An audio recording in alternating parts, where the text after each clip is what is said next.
Bendiciones, bendiciones a cada uno de ustedes, mis queridos hermanos y amigos, estudiantes que están cursando el curso de la carta a los Efesios. Vamos a entrar a la unidad número 5, la unidad número 5 que tiene que ver con el Efesios capítulo 2, versículo 4 en adelante, porque creo que la unidad anterior estuvimos hablando acerca de la vida sin Cristo, ¿verdad? Hoy vamos a hablar acerca de la obra de Cristo. Desde el versículo 4 en adelante dice: pero Dios, que es rico en misericordia, por su gran amor con que nos amó, aun estando nosotros muertos en pecado, nos dio vida juntamente con Cristo. Por gracia sois salvos. Y juntamente con Él nos resucitó y asimismo nos hizo sentar en lugares celestiales con Cristo Jesús, para mostrar en los siglos venideros las abundantes riquezas de su gracia en su bondad para con nosotros en Cristo Jesús. Porque por gracia sois salvos por medio de la fe, y esto no es de vosotros, pues es don de Dios, no por obras para que nadie se gloríe, porque somos hechura suya, creados en Cristo Jesús para buenas obras, las cuales Dios preparó de antemano para que anduviésemos en ellas. Muy bien.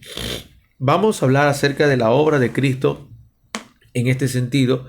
Estuvimos hablando acerca de qué es lo que hace el pecado con el ser humano y vimos que el pecado mata la inocencia, ¿verdad?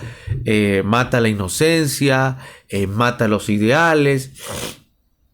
Y bueno, y la importancia del saber diferenciar entre lo que es pecado y lo que es transgresión. Eso estuvimos viendo la unidad pasada. Así que mire que es interesante.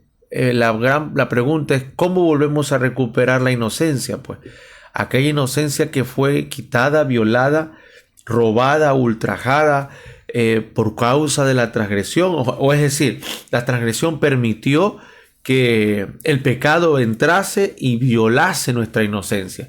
Así que, ¿será que Jesús puede hacer que recuperar la inocencia que una persona ha perdido? ¿Será que Jesús puede retrasar o darle vuelta al reloj para que se evitase aquella situación? No se puede. La inocencia que se perdió no se puede recuperar. El pecado quitó una inocencia al hombre que no se pudo recuperar. Jesús tuvo que emprender la obra, que es lo que vamos a hablar en esta hora, emprender su nueva obra, no para recuperar la inocencia, sino para otorgarnos una nueva inocencia, otorgarnos una nueva forma de ver, una nueva forma de pureza muy distinta a la del viejo hombre, muy distinta a la del primer Adán. Así que para eso tenía que Jesús bregar y librarnos de la culpabilidad, lo que conlleva necesariamente la pérdida de la inocencia, porque cuando uno pierde la inocencia se queda con la culpabilidad. Entonces, lo primero que hace el pecado, pues al hacernos perder la inocencia, es causarnos un alejamiento de Dios. Ese alejamiento y esa separación o ese sentimiento de que estamos lejos de Dios es señal de falta de inocencia. Es señal de falta de inocencia. Así que cuando una persona se da cuenta que ha pecado, se siente oprimida, por un sentimiento que no debe aventurarse a acercarse a Dios. Le asaltan las inseguridades, le asaltan los desvaríos y empieza a dudar de Dios. Así que cuando Isaías tuvo la visión de Dios, su primera reacción fue decir: ay de mí que soy hombre muerto, estoy perdido. Y es curioso, en la visión de Isaías capítulo 6, dice que Isaías ve a Dios en el templo. Isaías estaba en el templo, estaba ministrando en el templo y observó que la presencia de Dios, la gloria de Dios estaba en el templo. Sin embargo, Isaías se da cuenta que está en pecado y que habita en labios inmundos. Eso da a entender que el pueblo tenía una vida fuera de la iglesia y otra vida dentro de la iglesia. Mientras estaban en el templo estaban consagrados, haciendo las cosas bien, pero cuando estaban afuera decían mentiras, malas palabras. Este pueblo decía, de labios me honra en un culto. ¿Qué es lo que fue que hubo? De labios me honra, pero su corazón está lejos de mí. Entonces lo primero que Isaías observa cuando se encuentra con el Señor es que no tiene inocencia. Se siente lejos de Dios. Se siente que está muerto. Así que en otra ocasión, cuando Pedro pierde esa inocencia también, se aparta y le dice, cuando Pedro se encuentra con Jesús y tiene esa experiencia con Cristo, automáticamente sale a la luz que Pedro no tiene inocencia. Apártate de mí, según Lucas 5:8, apártate de mí, que soy un hombre pecador. Así que Jesús empieza por quitar ese sentimiento de alejamiento. Eso es lo primero. Él vino para decirnos que estemos como estemos, tenemos la puerta abierta a la presencia de Dios. Estemos como estemos. El Padre está esperándonos para recibirnos en su gloriosa presencia. Nos está esperando, según Mateo 6:6, en el lugar secreto. Es como que un hijo hubiese hecho algo muy vergonzoso y luego hubiese huido porque estaba seguro de que no tenía sentido volver a casa, porque la puerta estaría cerrada para él. Y entonces supongamos que alguien le trae la noticia de que la puerta la tiene abierta, ¿ya? Y le espera una bienvenida cálida en casa. ¿Qué diferencia haría las cosas esa noticia? Pues este joven o este hijo regresaría a casa sin ningún reparo, porque la persona que le trajo esta noticia le vino a quitar el sentimiento de alejamiento y de culpabilidad, diciéndole que la puerta estaba abierta. De la misma manera, Cristo nos manda a nosotros como embajadores del glorioso evangelio a decirle a la gente que Dios no está enojado y que la puerta no está cerrada, que la puerta está abierta, que Dios está airado con el pecado, con la práctica pecaminosa, pero está abierta para que el pecador llegue, se arrepienta y recupere su inocencia. Entonces la pérdida de inocencia equivale a un sentimiento de alejamiento, un sentimiento de rechazo, un sentimiento de condenación. Es aquí donde Romanos 8 dice que ninguna condenación hay para los que están en Cristo Jesús. Usted no puede permitir, usted no puede dejar que ni el diablo, las personas, ni su propia mente asalten sus pensamientos, quebrando su inocencia de una manera en la cual se sienta alejado de Dios, porque significa que el pecado está reinando. Que el pecado no se esté practicando no significa que su aguijón no esté haciendo la obra a la cual tiene que hacer, es alejarnos de Dios. Puede alguien no estar practicando el adulterio o la fornicación, pero si se dejó, no recuperó la inocencia, si se dejó gobernar por ese sentimiento de alejamiento, el pecado sigue soyugando y reinando sobre usted. Entonces vimos también la segunda parte de que los pecados matan los ideales. Se recuerda, él mata los ideales por los que viven las personas. Matan los ideales por lo que viven las personas. Así que, ¿qué viene a hacer Jesús? Viene a despertar nuevamente el ideal en el corazón humano. Por eso es que lo matan. No lo matan a Jesús solo por decir que Él es el Hijo de Dios. No lo matan a Jesús solo por hacer milagros. No lo matan a Jesús por levantar una nueva secta. No. Lo matan porque restauró los ideales de la gente. Cuando los políticos de la época, los líderes religiosos de la época, los que tenían el control político y económico, fariseos, los que tenían el control político, económico y religioso, fariseos, saduceos y herodianos, al escuchar que los pobres se les daba esperanza, bienaventurados los pobres, bienaventurados los que lloran, en una época en la que el control romano soyugaba bajo el tributo, bajo los grandes castigos que hacían a los que se suponía que podían ser mercenarios, Aparece Jesús diciendo: bienaventurados los que son mansos, bienaventurados los que son pacientes, bienaventurados los puros de corazón. La gente pudo haber estado deprimida, sin esperanza. ¿Para qué sirve ser manso? Y Jesús dijo: bienaventurado. ¿Qué hizo Jesús? Hizo que de lo que estuviesen agachada la cabeza, bajo el yugo romano, bajo el yugo opresor de la política religiosa, levantaran sus cabezas y volvieran a mirar a Dios. Porque la señal de que una persona está mirando hacia Dios, el Creador, es que está lleno de esperanza. Es que está lleno de esperanza. Un cristiano sin esperanza lo ha perdido todo. Puedes perder tu fe y la recuperas escuchando la palabra, porque la fe viene por el oír y el oír la palabra de Dios. Puedes perder el amor y el amor lo va a proveer Dios, porque el amor, porque Dios es amor y otorga amor por grados. Y todos tenemos un grado de amor. Pero si pierde la esperanza, es como la sal que ya perdió su sabor, no sirve para nada. La persona que ya no espera nada de la vida, de sí mismo, de la familia y mucho menos de Dios, es una triste vida, decepción, frustración, una vida en la cual está completamente vacía porque los ideales están muertos. Y no se da cuenta que ya está muerto, pero todavía sigue existiendo. Hay mucha gente así, hermano.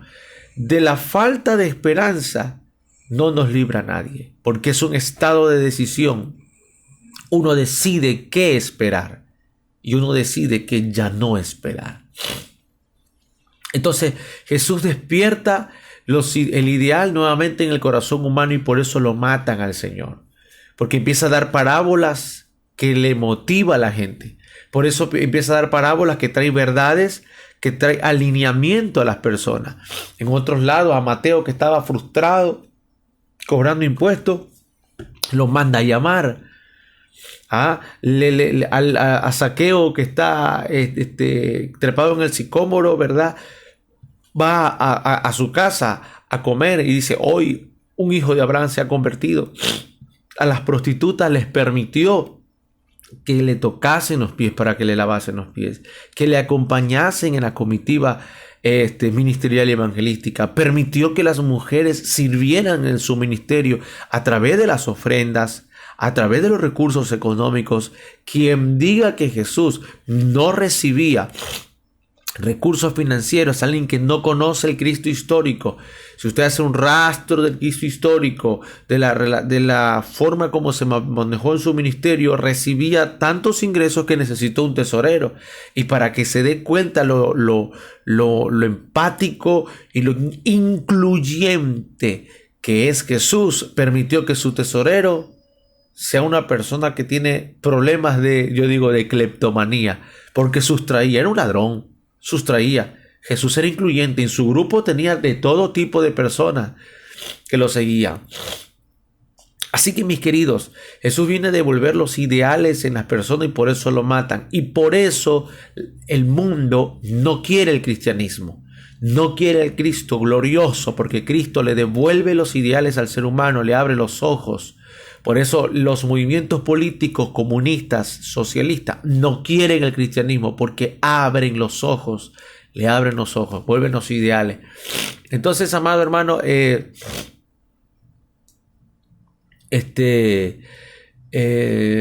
más le puedo decir? Vamos a ver. Mire, se cuenta que en una congregación de Edimburgo, que pastoreaba un hombre llamado George Matheson, había una mujeruca que vivía en el sótano en unas condiciones de mayor sordidez, era sorda. Al cabo de algún tiempo de estar allí, Matheson, el pastor, estaba próximo al culto de comunión, que en Escocia se solían celebrar bastante en las tardes, de tarde en tarde, y un anciano fue a visitar a aquella mujer al sótano y descubrió que ya no estaba allí. Le siguió la pista y la encontró en una guarilla pobre y sin lujos, pero también iluminada y ventilada y limpia, como oscuro y maloliente también y sucio. Había estado en el antiguo sótano. Le dice el pastor: ya veo que usted se ha cambiado de casa. Pues claro que sí, responde ella. Una no puede oír predicar a George Matheson y vivir en un sótano asqueroso, dice. El mensaje cristiano había encendido nuevamente el ideal de esta mujer que estaba en ese lugar. Y hay un himno pues que dice: en el hondón del corazón humano, pisoteados todos por el mal, yacen los sentimientos enterrados y la gracia los viene a restaurar. Esto es importante, amado hermano, de entender la responsabilidad que tenemos como predicadores, maestros, apóstoles, profetas, quien sea que comunique el evangelio. Si tu enseñanza o tu predicación no tiene la semilla de esperanza, porque para eso nos pusieron acá, no nos pusieron a discutir por la razón, por quién es la iglesia real o verdadera, no nos pusieron aquí para demostrar la nuevo movimiento que tenemos, nos pusieron para ser embajadores de las buenas nuevas, del mensaje de esperanza que es en Jesucristo. Si nuestro mensaje, si nuestra enseñanza no produce en nuestros oyentes esa capacidad de ¿qué? De despertar el ideal del corazón, que es la esperanza, está mal. Nuestra teología está muerta, está helada. ¿Cuál es la diferencia entre una teología muerta y una teología viva? En los resultados, en la gente que dice eso que me habló, me enseñó, nos adoctrinó, me revivió, me restauró, me regeneró, me iluminó. ¿Para qué sirve el conocimiento sin esperanza? ¿Para qué sirve? ¿Solo para alimentarnos mentalmente? Como que si el conocimiento no los vamos a llevar de la tierra. El libro de Eclesiastés dice, mis queridos, en el mucho conocimiento y en la mucha sabiduría también hay fatiga y carga, y esto también es vanidad. Así que el equilibrio está en devolver los ideales. La gracia de Jesucristo enciende de nuevos ideales que habían extinguido a causa de las caídas sucesivas del pecado. Al encenderse de nuevo estos ideales, la vida se convierte otra vez en una escalada. Ese es el efecto nuevo nacimiento. Quien haya nacido de nuevo y no haya estas manifestaciones de esperanza y de ideales, de soñar, no ha nacido de nuevo o está en la iglesia equivocada. No le están dando palabras de esperanza, porque la gracia de Dios como señal de que ha combatido el pecado es que hay un efecto esperanzador. Tercero, hablamos nosotros que por encima de otras cosas Jesucristo aviva y restaura la voluntad perdida. Número 1, inocencia. Número 2, ideales. Número 3, voluntad. La voluntad estaba perdida, gobernados y sitiados por el pecado. Así que vimos nosotros el efecto mortífero que tiene sobre la voluntad el tema del pecado. ¿Qué hace Jesús? Jesús crea otra vez la voluntad. No la disciplina, no la educa. No, la voluntad antigua tiene que morir. ¿Qué hace Jesús? Crea una nueva voluntad. Una buena disposición, una nueva disposición para amar, una nueva disposición para perdonar, una nueva disposición para adorar, una nueva disposición es lo que viene a crear el Señor para acercarnos a su voluntad.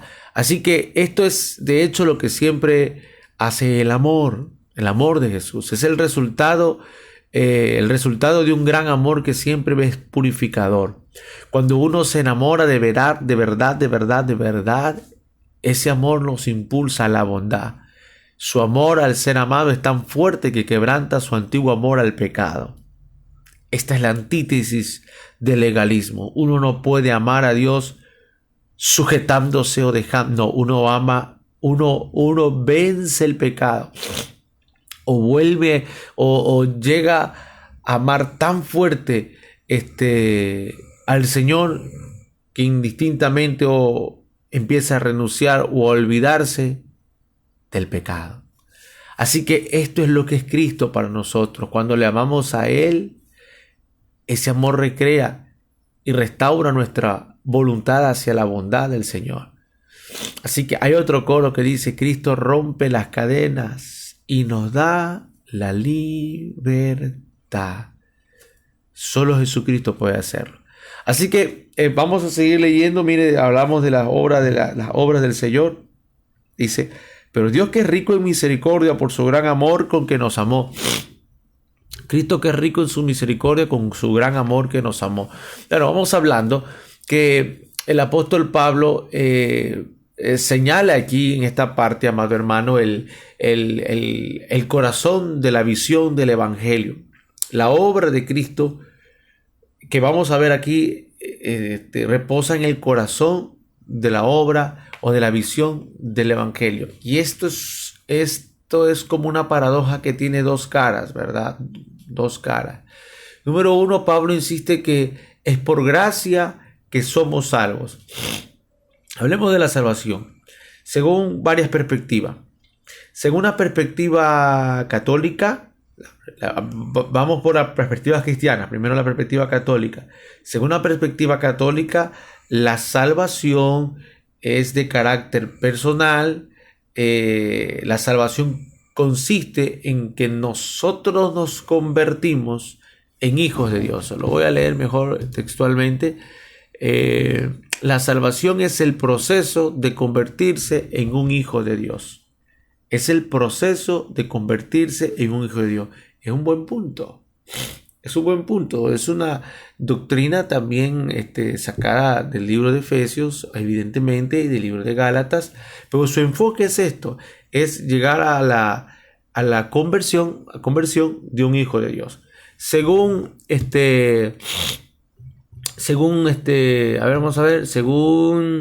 la doctrina protestante por el lado del calvinismo, la salvación viene a través de Jesús, no es por obras, es por gracia, pero en este sentido es por una gracia que no se puede resistir. Según el calvinismo, Dios al que quiere salvar le otorga fe para salvarse y no puede resistirse a la salvación. Según el arminianismo, Dios otorga fe, pero tiene que ver una obra humana. Es decir, otorga la gracia para salvación, que es la salvación, otorga la fe, pero el ser humano actúa en respuesta a esa fe en aceptar la salvación. Por lo tanto, el arminianismo define relación a la salvación como una gracia que se puede aceptar o como una gracia que se puede rechazar, y eso se le llama el libre albedrío. El calvinismo no cree en el libre albedrío. El calvinismo dice que la gracia de la salvación, si estamos destinados a ser salvos, no podemos rechazarlo y vamos a hacerlo tarde o temprano. Lo cierto es que Pablo dice que somos salvos por gracia. El tema es cómo se desarrolla la gracia. Si usted le pregunta a un judío, para el judío, ¿qué es la salvación? Pues los judíos no creen en la salvación como lo creen en el cristianismo.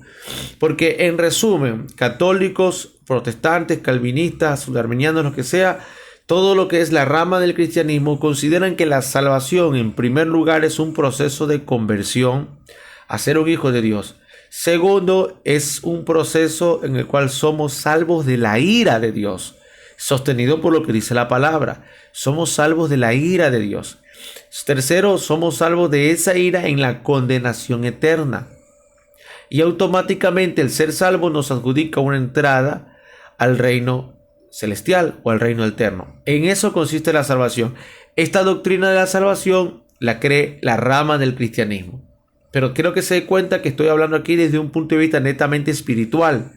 Entonces, la salvación, según lo que se enseña en el cristianismo, las interpretaciones tomadas desde los padres apostólicos de la Sagrada Biblia, es desde un índole espiritual, es de un índole personal, es decir, de ser humano y personal. Pero ¿cómo ve un judío la salvación? Porque también dice el libro romano que la salvación viene de los judíos, ¿verdad? La salvación viene de los judíos. O sea, un judío no cree en la salvación de la ira de Dios, no cree en la salvación, no cree ni siquiera que existe un infierno. Para los judíos existe esta vida y luego de esta vida regresan al Padre. O sea, tienen la base en Eclesiastés y la base en lo que creí, la escatología del Antiguo Testamento. Pero lo cierto es que para el profeta Isaías, la salvación tenía algunos ejes, y uno tiene que ver con liberación, o uno tiene que ver con restitución de los tiempos, Dos, perdón, tiene que ver con restitución de los tiempos, con equilibrio en todos los tiempos. Hasta este punto, estos dos puntos tienen que ver con algo político. Tiene que ver con algo político. Tercero, lo relacionaban con la restauración de Israel. El Dios que salva es el Dios que guarda a su pueblo y lo restaura. Y en parte, pues cuando fue restaurado el Estado de Israel en 1946, la verdad, se creyó que ese fue el cumplimiento de muchas profecías antiguas, Zacarías, Isaías, donde el pueblo de Israel fue salvado en un sentido de guardado, preservado, le otorgaron un territorio y un índole político. Para el judío la salvación tiene una parte materialista, una parte política, una parte natural, una parte de liberación, de estabilidad de los tiempos. ¿Ok? ¿Qué más? Según el profeta Isaías, ve en la salvación provisión, acompañamiento, pastoreo de parte del Señor. Mire que la perspectiva judía antigua era muy diferente a la perspectiva cristiana. Es muy diferente. Entonces, en este punto hay bastante dicotomía, porque preguntemos, ¿Jesús habló acerca de la salvación? ¿Jesús mencionó la salvación en algún momento? En varias partes mencionó Jesús la salvación. ¿En qué sentido la mencionó? Cuando le decía, tu fe te ha salvado. ¿Y cuál es el ejemplo que se ve? En una sanidad divina. Entonces, la mentalidad de Jesús, en este sentido, que hace un milagro, hacia la que le dijo, tu fe te ha salvado, tiene que ver con ¿qué? Con el otorgamiento de un milagro físico, de un beneficio material, físico. Pero en otro momento, Jesús dijo, el que creyere y fuere bautizado será salvo. Algunos cuestionan ese versículo. Algunos dicen que ese versículo lo añadió la iglesia. Algunos creen que ese versículo lo añadieron los primeros padres, lo añadió Jerónimo. Algunos creen que lo añadió la iglesia, porque al fin y al cabo, quienes guardaron los escritos y quienes preservaron y los escribieron y volvieron a escribir fueron los primeros padres de la iglesia. Lo cierto es que, ¿qué fue lo que predicó Jesús?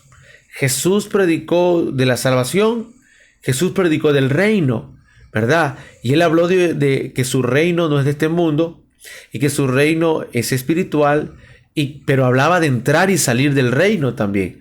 Entonces, en las parábolas que él habla, en varias parábolas, se nos ejemplifica mucho el tema de la salvación implícitamente, como el relato del rico y Lázaro, por ejemplo, donde menciona que si existe algo después de esta vida, existe algo paraíso y existe algo tormento, fuego, llamas que nunca se acaban.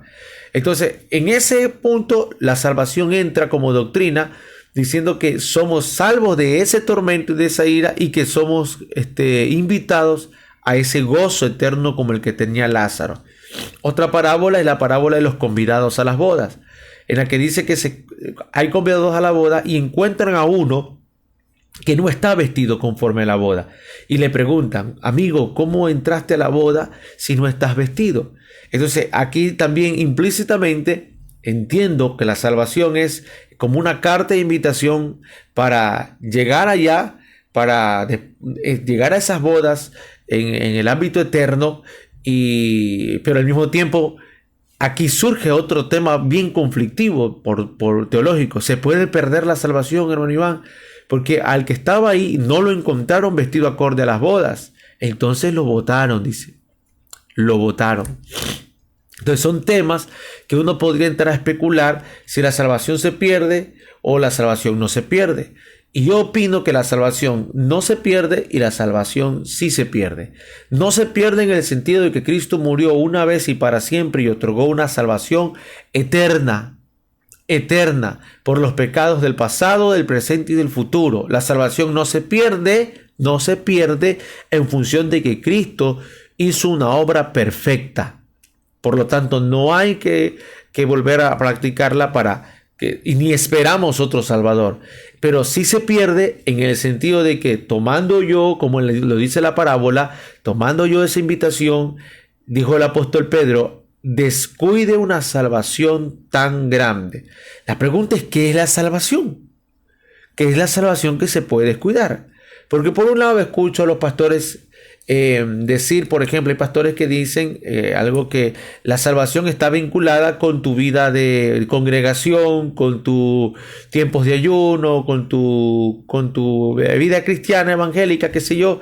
¿Será eso ocuparse de la salvación? Porque también hay textos bíblicos de San Pedro que habla de que nos ocupemos de la salvación, que no nos ocupemos. ¿Qué sería ocuparse de la salvación? Pues entonces, en este sentido. Bueno, vamos a ver cómo desglosamos. ¿Por qué? Porque es objeto de debate si la salvación se pierde o no se pierde, o si se debe de uno ocupar, ¿qué es ocuparse de la salvación? Entonces vemos que en la parábola al joven que estaba ahí, a la persona que estaba ahí, que llegó a las bodas, fue echado. Tenemos 10 vírgenes. Las 10 vírgenes son 10 seleccionadas para el amado. ¿Y qué te dice la parábola? 5 cabecearon y 5 estaban con el aceite preparadas y 5 estaban en insensatez. Pero las 10 estaban invitadas. Y podría decir que las 10 eran salvas. Pero ¿quiénes entraron? Entonces, este es un punto interesante de lo que a veces la iglesia no se pone de acuerdo por las diversas corrientes de pensamiento. Entonces, unos creen que la salvación no necesita absoluta. Por ejemplo, el calvinismo cree que la salvación es absolutamente sólida y que no necesita de la obra o la operación humana.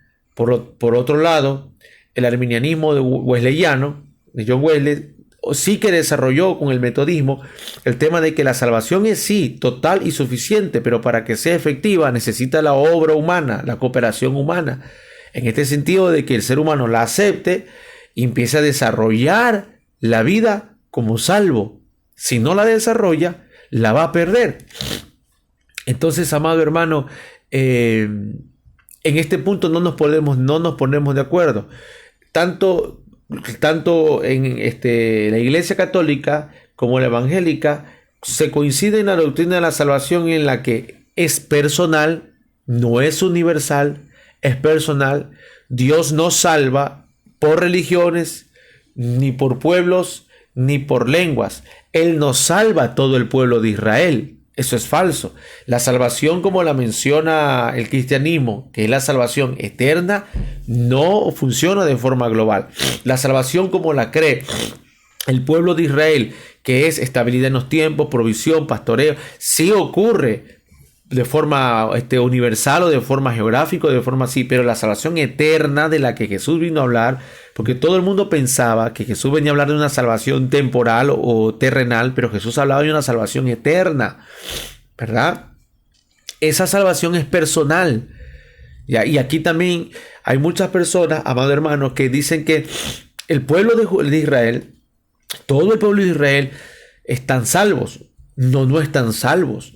No están salvos. Son el pueblo de Dios y Dios tiene un trato con ellos, pero la salvación entra por la puerta única, que es Jesucristo. ¿Saben por qué? Porque Jesús estableció el precedente para la salvación.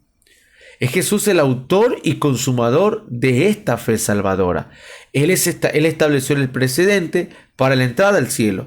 ¿Quiénes van a entrar y quiénes no van a entrar? Queda en la total y soberanía de la administración de Él como Salvador. Él decide a quién deja entrar y a quién no deja entrar.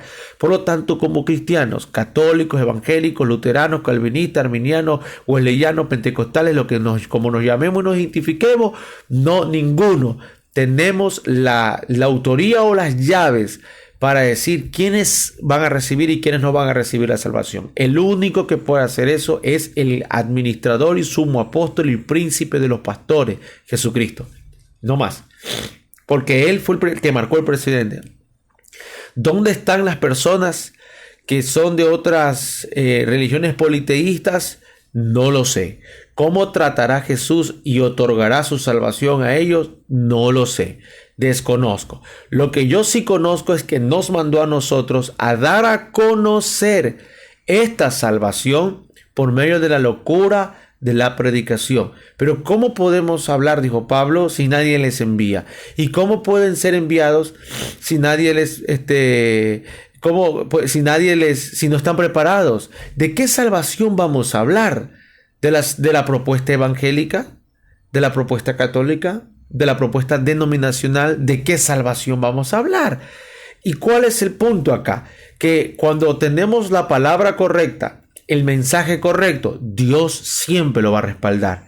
Y cuando tenemos el mensaje humano, dogma humano, religión humana, Dios no va a respaldar nuestro dogma. Por lo tanto, el mensaje de salvación que predicamos, pregunta, ¿es de Cristo de realidad o es de mi propia percepción personal e interpretación subjetiva? ¿Cómo lo sé? En el resultado. En el resultado. Entonces, amado hermano, vamos a ver que Pablo inste que en la salvación es por la gracia. Somos salvos por la gracia. No hemos ganado la salvación ni podemos haberla ganado nunca en ninguna manera. Es un don, es una donación de Dios y nosotros no tenemos nada más que hacer que aceptarla. Nada más que hacer que aceptarla. Es una gracia de Dios, es un regalo. Así que el punto de vista de Pablo es innegablemente cierto. Y esto es por dos razones. Número uno, porque Dios es la suprema perfección.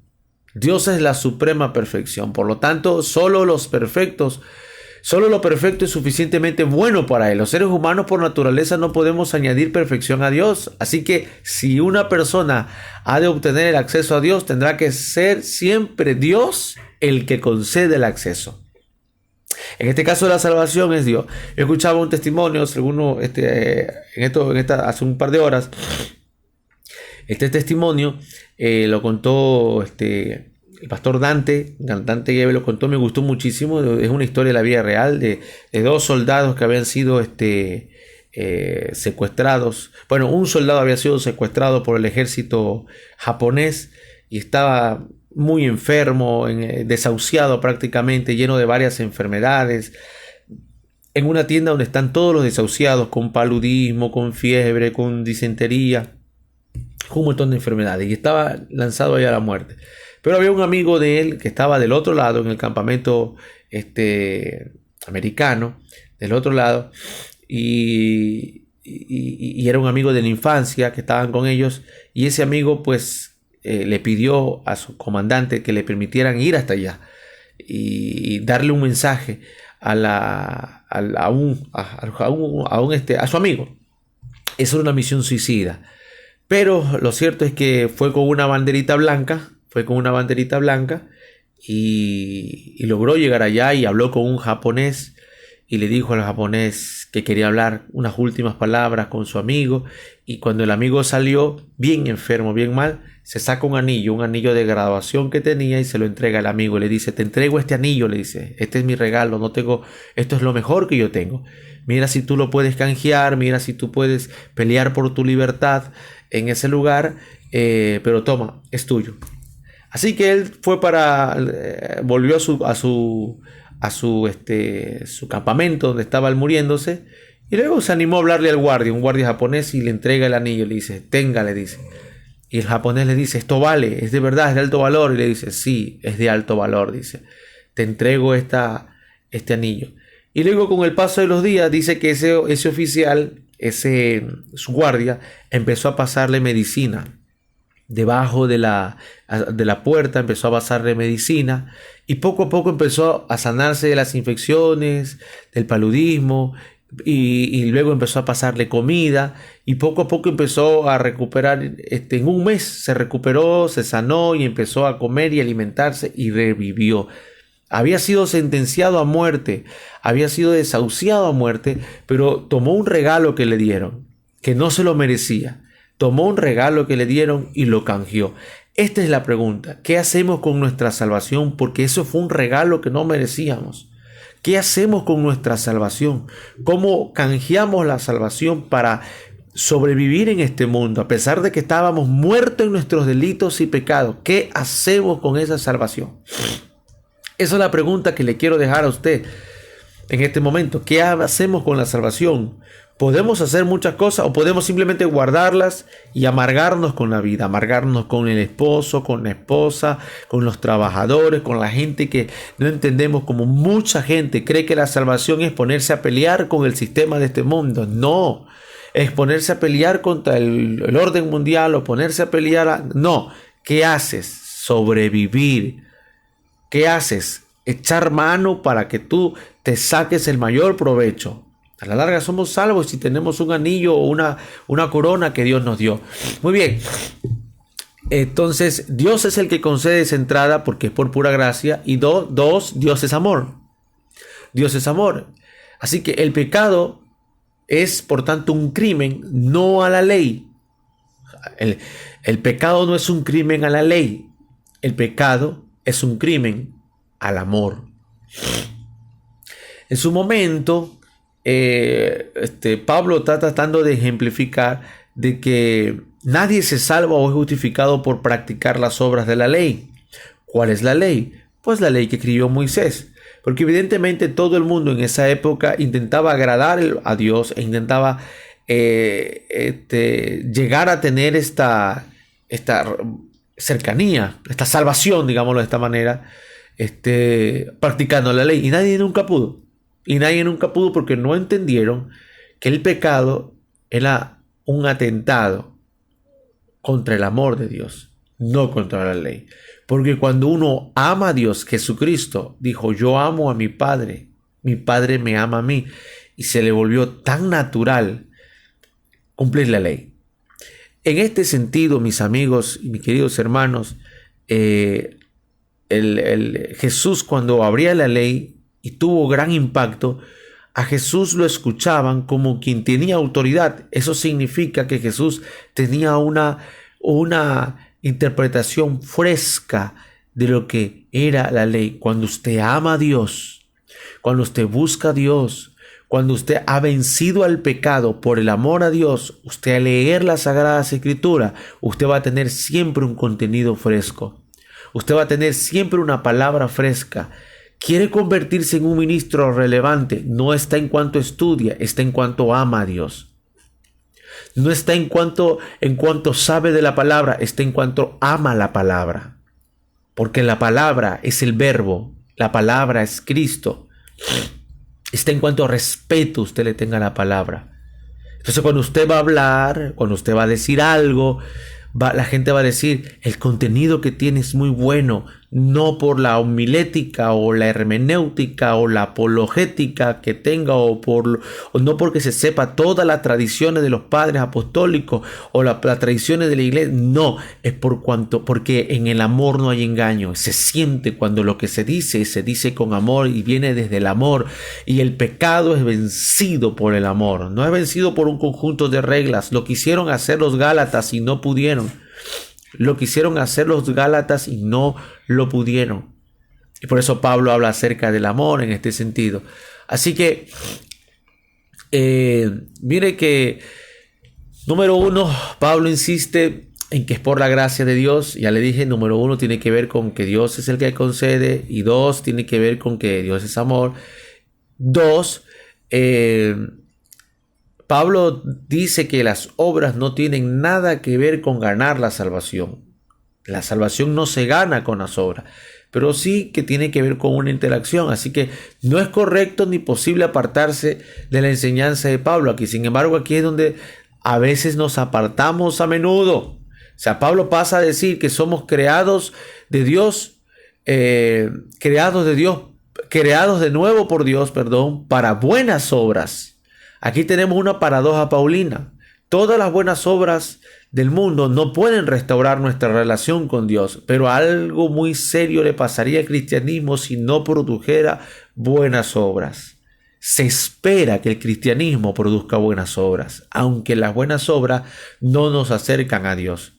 Pero las buenas obras son la consecuencia de un cristianismo. Ahora, alguien puede decirme, hermano, pero entonces si yo hago buenas obras, ¿eso significa que ya soy cristiano? ¿Me vuelvo cristiano? No, porque ¿cuál sería la fuente de tus buenas obras? ¿Cuál sería la diferencia entre el filántropo que hace buenas obras por tener un buen nombre en la sociedad y porque se preocupa por las personas, pero por su motivación es tener un buen nombre, etcétera, etcétera. Al cristianismo es que el cristianismo es motivado por el amor de Dios. Es filántropo porque ama a Dios. Se preocupa por la gente porque ama a Dios. Levanta fundaciones, se preocupa por los niños, hace donaciones a los huérfanos, porque ama a Dios. Porque nace del amor de Dios, porque siente que los pobres es la carga que Dios le puso a ellos. Siente que los muchachos, los jóvenes, los niños desamparados, la gente que no tiene, es la carga que Dios le puso a esto. Entonces, esta es la gran diferencia del filántropo que no tiene a Dios, pero hace buenas obras y cree que se gana el cielo con buenas obras, al cristianismo.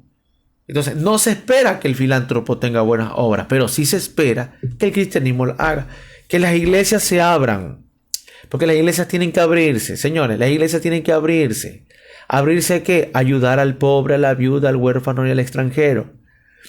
La iglesia no puede cobrarle al extranjero que llega a tocar la puerta para poder tener una vida mejor. Por ejemplo, el sueño americano. Van a los Estados Unidos, el extranjero, y le pide a la iglesia una ayuda por unos días, una semana o unos meses. ¿Por qué la iglesia no abrir las puertas y decir, vamos a apoyarte, mi amigo, mi hermano?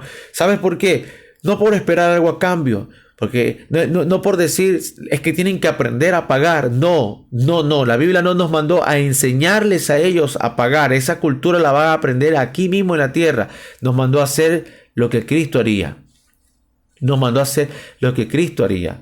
Dice, porque estuve tuve desnudo y me vestiste. Estuve hambriento y me diste de comer. Fui forastero y me fuiste a ver. Estuve en la cárcel y me visitaste. No nos mandaron a culturizar a la gente, nos mandaron a ser Cristo. Y ese es otro punto de vista de la salvación, al cual yo sostengo, porque una cosa es anunciar la salvación, una cosa es decir la salvación, decir que la gente necesita salvación, otra cosa es modelar la salvación. Otra cosa es ver cómo yo soy el arca de Noé. O una cosa es ver cómo yo soy la zarza ardiente en el desierto. Porque ese es el otro punto de vista, la paradoja de la salvación, que no es un tema, sí, se convirtió en un tema doctrinal, pero más allá de ser un tema de doctrina, lineal, letra, la salvación es la relación personal que tenemos con Cristo. Salvación es que la gente vea a Cristo, no solo caminando al lado o arriba de nosotros, sino caminando dentro de nosotros, hasta tal punto en que la gente ya no nos ve a nosotros, como dijo Pablo, sino que ve a Cristo en nosotros. Que nos parezcamos tanto a Jesús, que la gente escuche a Jesús en nuestras palabras, mire a Jesús en nuestras acciones, sienta a Jesús en nuestros abrazos y compañía. De eso se trata la salvación. Y de eso se trata las obras del cristianismo, de abrazar, de incluir, de no juzgar, de no condenar, de decir la verdad, pero sosteniendo también. Hermano amado, imagínese, llegó el pródigo a la casa del padre y no le cuestionaron que se malgastó todo con prostitutas y en borrachera. El padre lo abrazó y pidió lo mejor. Pero ¿quién sí cuestionó? El hermano mayor, que debió haberse juntado a la algarabía, pero cuestionó, ¿qué hace acá? ¿Por qué? Entonces, lo que hace la religión y el legalismo es intentar cambiar al ser humano, y cuando el ser humano empieza a gozarse sin haberle impuesto este cambio, entonces vamos a enojarnos, y el que enseña este tipo de cosas le llamarán hereje, apóstata, porque no enseña la verdad, porque ha vendido la sana doctrina. Y una sana doctrina que no brinda esperanza es una religión muerta. Nada más que eso. Es gente que busca las obras, y Pablo remarca que las obras no tienen nada que ver con ganar la salvación. Así que esta paradoja es muy, muy clara. Las obras no salvan, pero evidentemente se espera que el cristianismo produzca salvación.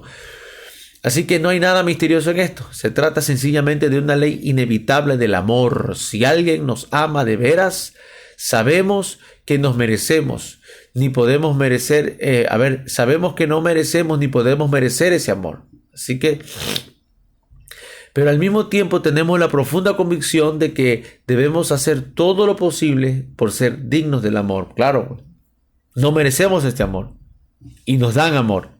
¿Y cuál es el compromiso o responsabilidad que se espera de nosotros? Comportarse con dignidad, estar a la altura de esa salvación que nos han otorgado, estar a la altura de ese amor que nos han dado a cada uno de nosotros. Entonces, así sucede en nuestra relación con Dios. Así sucede. Las buenas obras no pueden ganarnos nunca la salvación, jamás. ¿Ya? Pero habría algo que no funcionaría como es debido en nuestro cristianismo si no manifestamos estas buenas obras. Lutero solía decir que recibimos la salvación por la fe sin aportar obras, pero la fe que salva va siempre seguida de obras. No podemos contradecirlo. La fe que salva siempre va seguida de obras. No es que nuestras obras dejen a Dios en deuda con nosotros, porque esa también es la otra cara de la moneda. Decimos, Dios está en deuda con nosotros. No. Ni tampoco Dios está obligado en concedernos salvación por las obras que podamos hacer.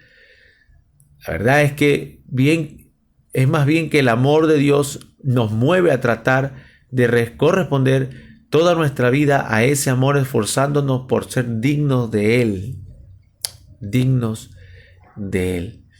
Así que pues mis amados hermanos, ¿cuál es la obra de Cristo? Pues es esta salvación tan misteriosa que obra por la gracia, que responde en amor y que es lo único que se le pide al ser humano que ha recibido la salvación: que se comporte con dignidad, que se comporte a la altura y a partir de ahí caminar. No se le pide que abandone nada, no, se le pide que se comporte a la altura. No se le pide que para ser salvo, como el legalismo dice, para ser salvo tiene que dejar el mundo. Si dejáramos el mundo estuviéramos muertos. No, lo que Jesús pide es compórtese con dignidad. Imagínese, amado hermano, que usted recibe un anillo, que es la salvación, un anillo celestial, y le dicen: te voy a entregar este anillo con el cual tú te vas a mover en la tierra. Usted sabe que los príncipes, los reyes en la antigüedad otorgaban estos tipos de anillos para sellar y autorizar ciertas cosas en representación de los reyes. Entonces te otorgan este anillo y te dicen ahora: compórtate digno, con dignidad de que estás portando esto. Esa es la salvación, hermano.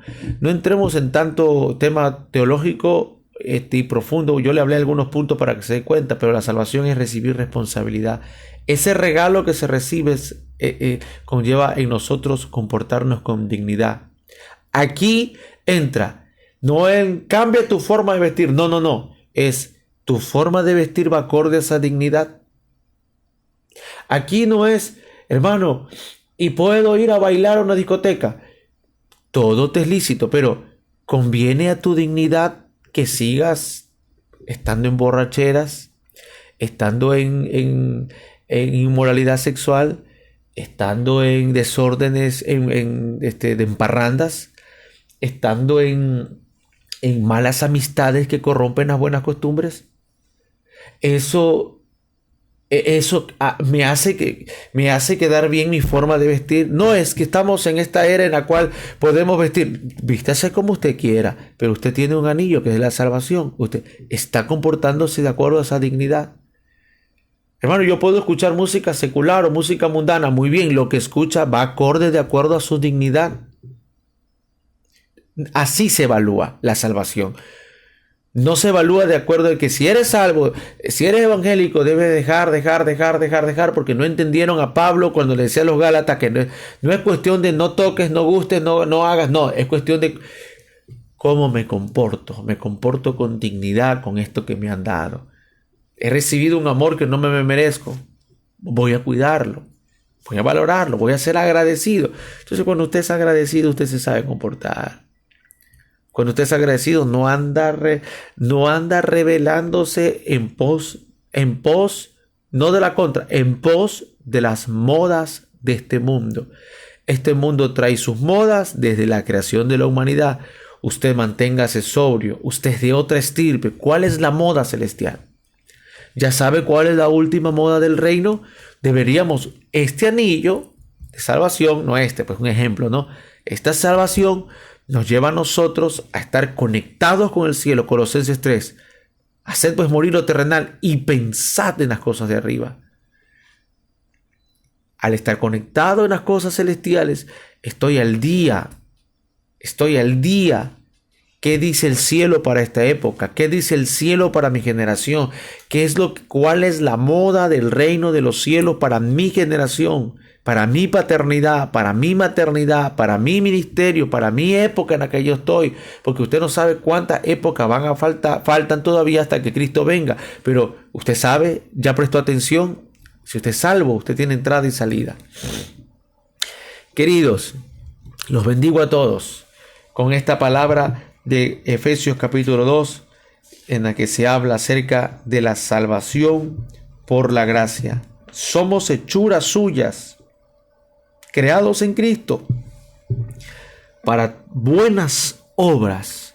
Aquí lo dice, para buenas obras, las cuales Dios preparó de antemano para que anduviésemos en ellas. Nos vemos en la siguiente unidad, donde vamos a hablar del capítulo 3 y seguimos avanzando. Un abrazo y muchas bendiciones.